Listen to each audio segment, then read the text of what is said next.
তা কিভাবে? দেখেন বিজ্ঞানীদের গল্প কোন কথা থেকে এসেছিলাম মনে আছে? লোকমান আলাইহিস সালাম যে কথা বলছেন, নবী করিম সাল্লাল্লাহু আলাইহি ওয়াসাল্লাম একই কথা বলছেন, কোনো পার্থক্য নেই, কিন্তু বিজ্ঞানীদের কথার মধ্যে পার্থক্য আছে। চার্লস ডারউইন গল্প বানিয়েছে, বিজ্ঞানীদের গল্প। বিজ্ঞানের একটি থিওরি হচ্ছে, বিজ্ঞানের কোনো থিওরি ফাইনাল নয়, এটা হলো বিজ্ঞানের আরেকটা থিওরি। তো চার্লস ডারউইনের গল্পটা কিভাবে, যে মানুষ বানর থেকে কিভাবে আসলো, যে আজকে থেকে 28 কোটি বছর আগে, শুনতেছেন কথা, যে 28 কোটি বছর আগে এই পৃথিবীটা ছিল পানি। আচ্ছা পানি ছিল দেখছে কে? এটা আরেকটা মিথ্যা কথা।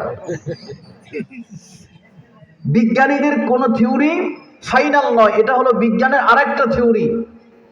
চার্লস ডারউইন বলছে আজকে থেকে 28 কোটি বছর আগে এই পৃথিবীটা ছিল পানি। আচ্ছা তারপরে যে পানির ভিতরে এককোষী জীব অ্যামিবা একটা পোকা জন্ম নিয়েছে। যে আচ্ছা তারপরে যে এই পোকা থিওরি অফ এভলিউশন বাড়তে বাড়তে বাড়তে বাড়তে একটা ব্যাঙাচি হয়েছে, ব্যাঙের বাচ্চা হয়েছে। আচ্ছা তারপরে এই ব্যাঙ লাফাতে লাফাতে, এই ব্যাঙাচি লাফাতে লাফাতে আস্তে আস্তে করে একটা ব্যাঙ হয়েছে, বড় ব্যাঙ। আচ্ছা তারপরে ব্যাঙ যখন পানির থেকে ডাঙায় উঠে লাফাতে লাফাতে বানর হয়েছে। আচ্ছা তারপরে বানর আস্তে আস্তে আস্তে করে লাফাতে লাফাতে মানুষ হয়ে গেছে। জোরে বলেন নাউজুবিল্লাহ। এটা হলো বিজ্ঞানীদের কথা। এই কথার সাথে কি আমরা একমত? আল্লাহ রাব্বুল আলামিন বলেন, ইয়া আইয়ুহান নাসুত্তাকু রাব্বাকুমুল্লাযী খালাকাকুম মিন নাফসিন ওয়াহিদাহ وخلق منها زوجها وبث منهما رجالا كثيرا ونساء واتقوا الله الذي تساءلون به والأرحام إن الله كان عليكم رقيبا الله أكبر আল্লাহ রাব্বুল আলামিন বলেন, ইত্তাকু রাব্বাকুম, ও পৃথিবীর মানুষ আমাকে ভয় করো। ভয় করব কাকে? আল্লাহকে। রাব্বাকুমুল্লাযী খালাকাকুম, যিনি তোমাদেরকে সৃষ্টি করেছেন, মিন নাফসিন ওয়াহিদা, একজন থেকে। বিজ্ঞান বলছে আমরা ব্যাঙ থেকে এসেছি, ব্যাঙাচি থেকে এসেছি, বানর থেকে এসেছি, কিন্তু আল্লাহ রাব্বুল আলামিন সূরা নিসার শুরুতেই বললেন মিন নাফসিন ওয়াহিদা, তোমাদেরকে আমি একজন থেকে সৃষ্টি করেছি। ওয়াখালাকা মিনহা যাওজাহা, আমি আর তার থেকে সৃষ্টি করেছি হাওয়াকে, তার স্ত্রীকে। একজন হচ্ছে আদম আলাইহিস সালাম, আবুল বাশার, আবুল আম্বিয়া, নবীদের পিতা, নবীদের পিতা, নবীদের পিতা আবার মানুষের পিতা। আল্লাহু আকবার। আদি মানব আদম আলাইহিস সালাম থেকে তোমাদেরকে আমি সৃষ্টি করেছি, আবার তার থেকে আমি তার স্ত্রীকে সৃষ্টি করেছি।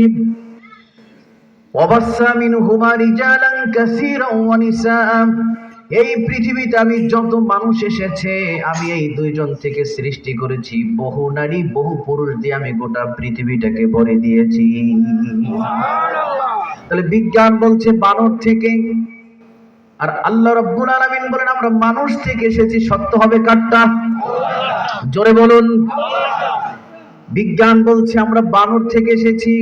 আল্লাহর নবীর হাদিস, লাম্মা খালাকাল্লাহু আদামা আলা সূরাতিহি তুলুহু 60 দিরান, ও পৃথিবীর মানুষ, লাম্মা খালাকাল্লাহ, আমি তোমাদেরকে সৃষ্টি করেছি, আলা সূরাতিহি, এই সূরাতিহি হায়ের জমির হচ্ছে আদম আলাইহিস সালাম, আমি তোমাদেরকে আদম থেকে সৃষ্টি করেছি।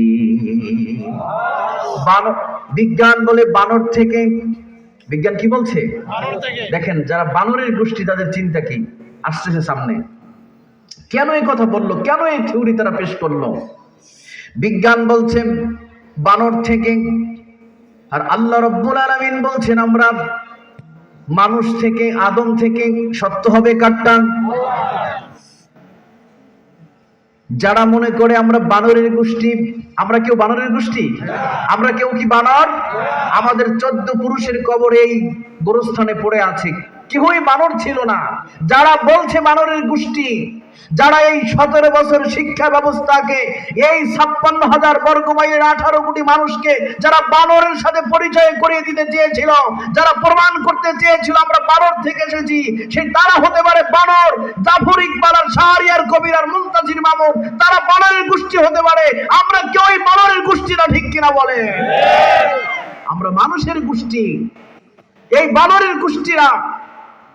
বানরের গোষ্ঠীরা আমাদের এই 17 বছর পর্যন্ত শিক্ষা ব্যবস্থাকে ধ্বংস করে দিয়ে চার্লস ডারউইনের এই থিওরি অফ এভলিউশন, যে মানুষ থেকে আসেনি, মানুষ এসেছে বানর থেকে, আমাদেরকে বানর বানাতে চেয়েছিল।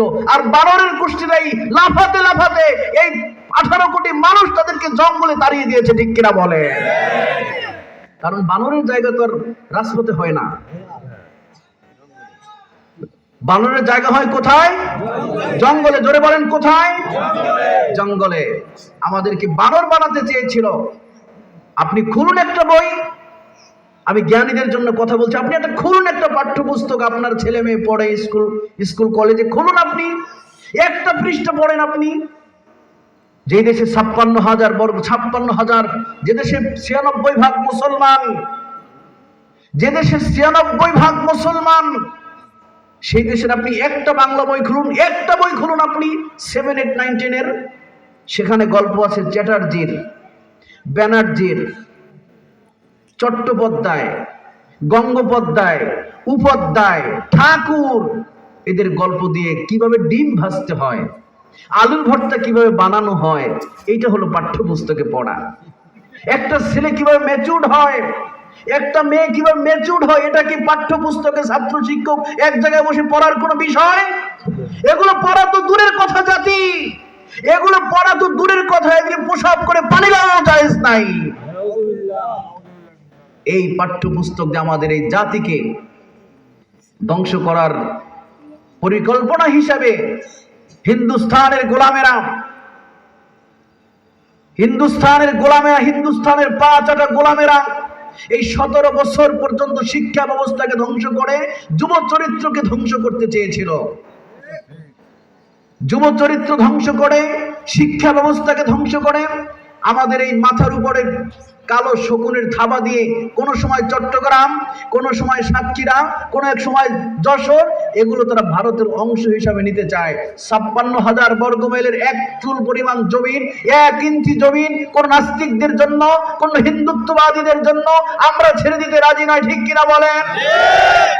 আল্লাহর জমিনে এই 56,000 বর্গ দখল মুক্ত করার জন্য, এই 56,000 বর্গ মাইল এই ছোট্ট ভূখণ্ডের এই বাংলাদেশ দখল মুক্ত করার জন্য, নাস্তিক মুক্ত করার জন্য, বাংলাদেশের হানাদার বাহিনী মুক্ত করার জন্য যদি আবার একটা ডাক আসে, যদি আবার একটা 5ই আগস্টের ডাক আসে, কারা কারা ময়দানে নামার জন্য তৈরি? হাত উঁচু করে দেখা।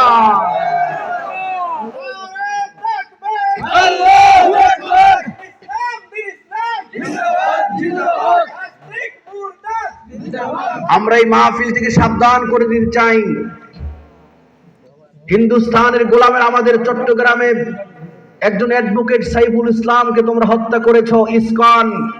ইসকন কোন মুসলমানদের সংগঠন নয়, ইসকন কোন মুসলমানদের বন্ধু নয়।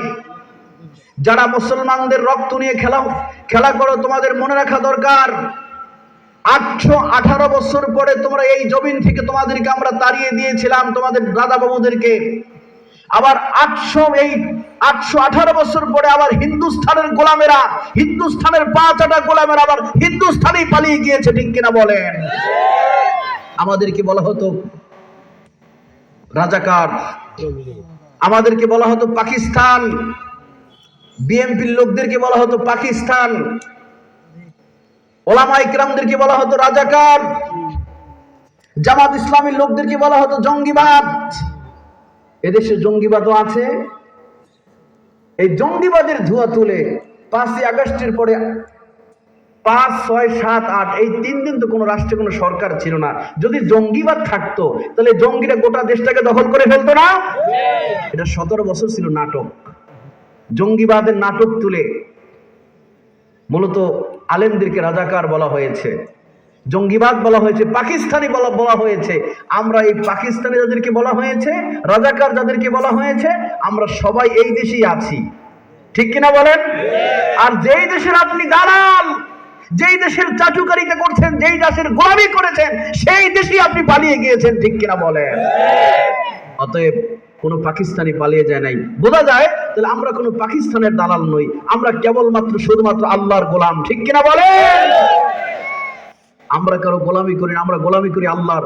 আমরা হিন্দুস্তানের কসাই মোদির গোলামি করি না। যেই নরেন্দ্র মোদি 500 বছরের পুরাতন বাবরি মসজিদকে ভেঙে রাম মন্দির প্রতিষ্ঠা করেছিল, মসজিদের মাইকগুলো মিনার থেকে নামিয়ে ওখানে বানরের পতাকাটা নিয়েছিল, তাদের সাথে মুসলমানের কোনো সম্পর্ক নেই। সম্পর্ক তাদের ছিল এই 17 বছরে। যারা সেই দেশে পালিয়ে গেছো, এরা হচ্ছে ভারতের পাঁচালো দালাল, ঠিক কিনা বলে? আমরা দালাল নই, আমরা দালালি করি কেবলমাত্র আল্লাহর। জোরে বলুন কার? আমরা বানরের গোষ্ঠী নই। যারা আমাদেরকে বানরের গোষ্ঠী প্রমাণ করতে চেয়েছিল, আমরা প্রমাণ করেছি আমরা মানুষ। আমাদের 14 পুরুষ বানর ছিল না। আল্লাহ রাব্বুল আলামিন